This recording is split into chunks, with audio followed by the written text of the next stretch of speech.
From Washington, D.C. to the heart of America, welcome to Mark Alford's Capitol Recap. I'm Congressman Mark Alford from Missouri, your voice and your vote in Washington. We're taking behind the scenes of what's happening in our nation's capital, and this week, we want to remind America that Republicans are not just talking about change, we are delivering it. We made promises, and we're keeping those promises. President Trump just recently imposed tariffs to secure America. Mexico, Canada, and Communist China must be held accountable for their roles in the deadly border and fentanyl crisis. As President Trump negotiates that, he is really putting the American people, putting you first and our national security first. Access to the American market is a privilege. So President Trump proposed a 25% additional tariff on imports from Canada and Mexico, and is implementing a 10% additional tariff on imports from China until this crisis is alleviated. Mexico and Canada, well, they've already caved, basically. Both countries have committed to providing significant resources to securing our shared borders and stemming the flow of fentanyl across those borders. This really is the art of the deal. It's a significant change from the previous administration's failed efforts to secure our border and its failed attempts to combat the scourge of fentanyl in our great nation. You know, with border crossings already down 93% just this week, it's a new era here in America. And that's why House Republicans are working with President Trump by passing the HALT Fentanyl Act.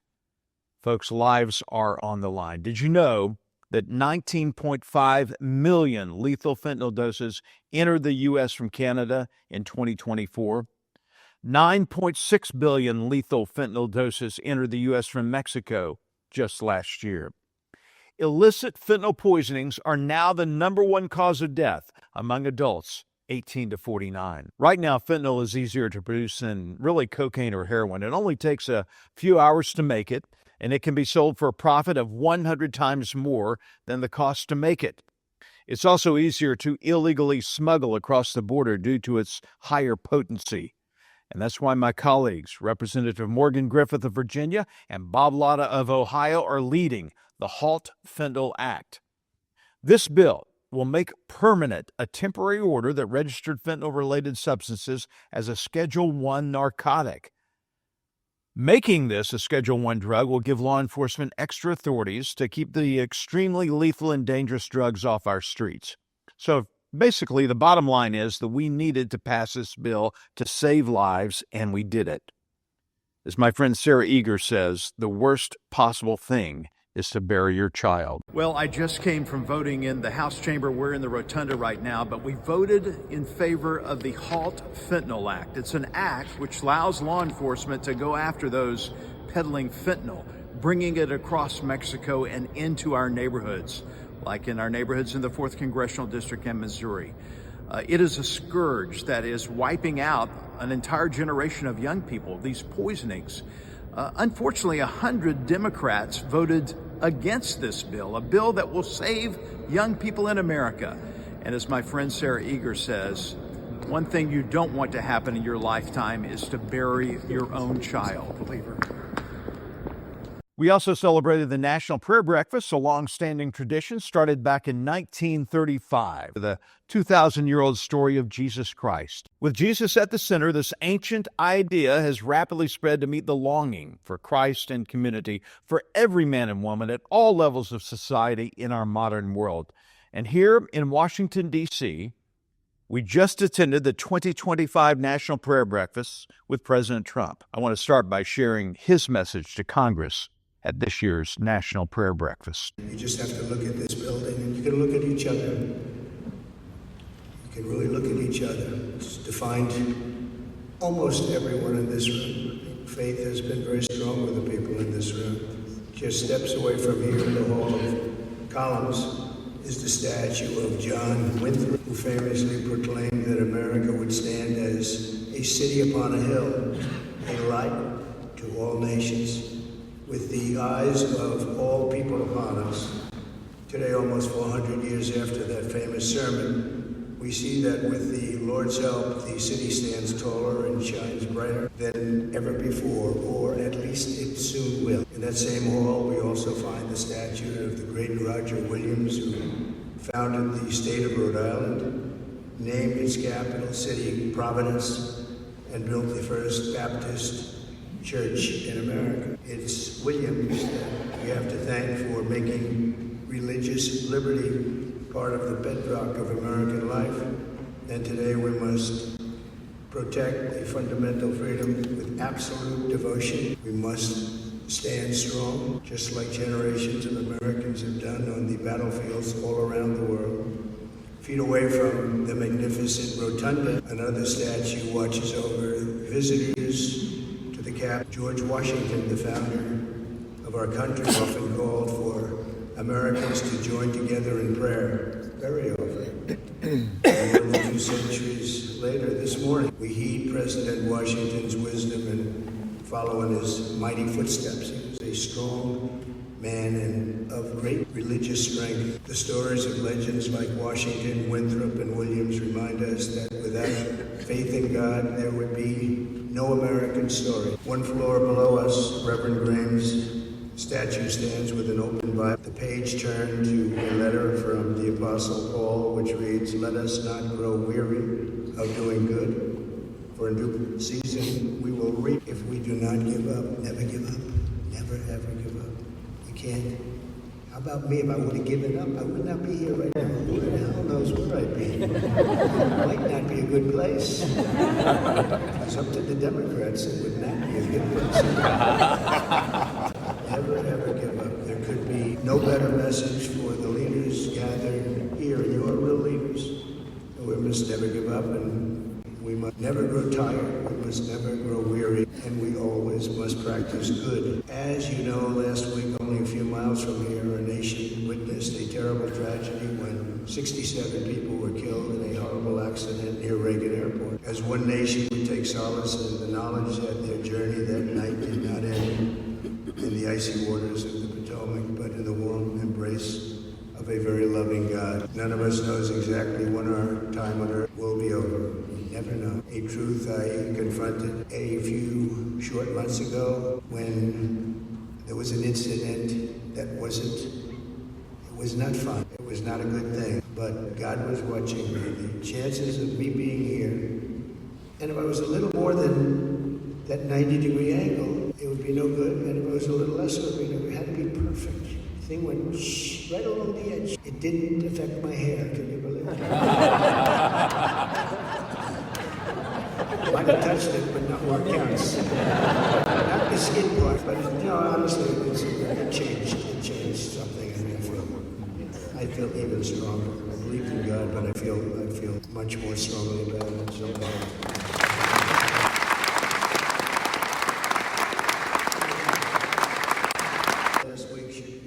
So, all that we have to make the most out of every single day that we have. I would think that you're in space and 2 things collide. The odds of that happening are so small, even without proper control. We should have had the proper control. We should have had better equipment. We have to bring religion back. We have to bring it back much stronger. It's one of the biggest problems that we've had over the last fairly long period of time. We have to bring it back. Thomas Jefferson himself once attended Sunday services held in the old House chamber on the very ground where I stand today. So there could be nothing more beautiful than for us to gather in this majestic place. It is majestic, and reaffirm that America is and will always be one nation under God. Stay with us, folks. We're just getting started. We'll be back, continuing our talk about the 2025 National Prayer Breakfast in Washington, D.C. You're listening to Mark Alford's Capitol Recap. Welcome back, everyone, to Mark Alford's Capitol Recap, where each week we give you a behind-the-scenes look at what's going on in Washington, share some of the great stories happening up here. I want to share with you what a few of my friends whom I meet with every week for Bible studies have to say about the significance of the prayer breakfast and what having fellowship in Congress means to them. Listen to what my friend and colleague, Congressman Tim Walberg, also chairman of the Education Workforce Committee, he's from Michigan. Here's what he had to say. So I'm now with Tim Walberg, one of the leaders of our Bible study on Wednesday mornings and rotating offices for members of Congress. Tim, what does your faith mean to you and how you carry out your duties as a congressman? Well, I'm a Christian, conservative, Republican in that order. And so that's where my faith comes. This is a ministry that God has given me. This is a mission field that God has given me. It's a purpose that God has given me, and I wouldn't be here if that weren't the case. So my faith is central, and everything here revolves around my faith. When you hear constituents or others complain that we should have separation of church and state, we shouldn't be having these Bible studies in our offices or committee rooms or even a prayer service like we are here in the statuary hall, the first House chamber of Congress. What's your reaction to that? Well, that's entirely possible. It comes through the elective process. You can elect a person that has no faith, or you can elect a person with faith. And if you do that, then you can expect that person to live out his faith. And I think in a proper and right way in Congress. We know that the entire idea, the genius of this country was based upon faith, traditional values, and men who were willing to step up to the plate and form this country like no other country, bowed before the God, the creator of the universe, and established this country based upon those principles. Those principles included freedom, so you don't have to have a faith, you don't have to have a religion to be a part of this country, or even of this government. But I would contend that a person of faith that has a belief in a Savior, Jesus Christ, that changes their lives from the inside out is a good person to have here. And I appreciate serving with men of God, like my good friend from Missouri, who lives his faith out on a daily basis and makes a difference. God bless you. Thanks. Next up, another friend of mine and colleague, Congressman Josh Burkeen of Oklahoma. He and I pray with the Speaker every Thursday here in the Speaker's office on Capitol Hill. Okay, here was Josh Burkeen from Oklahoma. Josh, what is the significance of faith in Jesus Christ? What role does it play here in your service in Congress? I think that, if you go look at the founding era and when Washington uttered in 1796 the farewell address, which is not just him, it's Madison, it's also Hamilton who helped him draft that. He said, of all the dispositions and habits which lead to political prosperity, religion and morality are indispensable supports. In vain would the man claim the tribute of patriotism, who should labor to subvert these great pillars of human happiness. And then he goes on to say, both reason and experience forbid us to expect that national morality will prevail in exclusion of religious principles. So you take away a couple of concepts out of that great quote of Washington, Hamilton, and Madison that all contributed to that farewell address. History denotes that. He, number one, saying you can't even claim to be a patriot if you don't understand the undergirding. And when they're using it, religion and morality, because you got to interpret it with other things. It's absolutely faith in Jesus Christ. And that was the founding era belief system. They were just squabbling over if it was going to be a, denomination Y or denomination Z. That was the whole premise under the First Amendment, trying to make sure that a denomination pick wasn't coming from government. And so, number one, patriotism ascribed to religion and morality. And the second part of that is that they said reason and experience forbid them to expect that morality would prevail. Reason and experience. And so if you're going to have a moral people, then I'll end with this other great quote of Adams, John Adams, second president of the United States.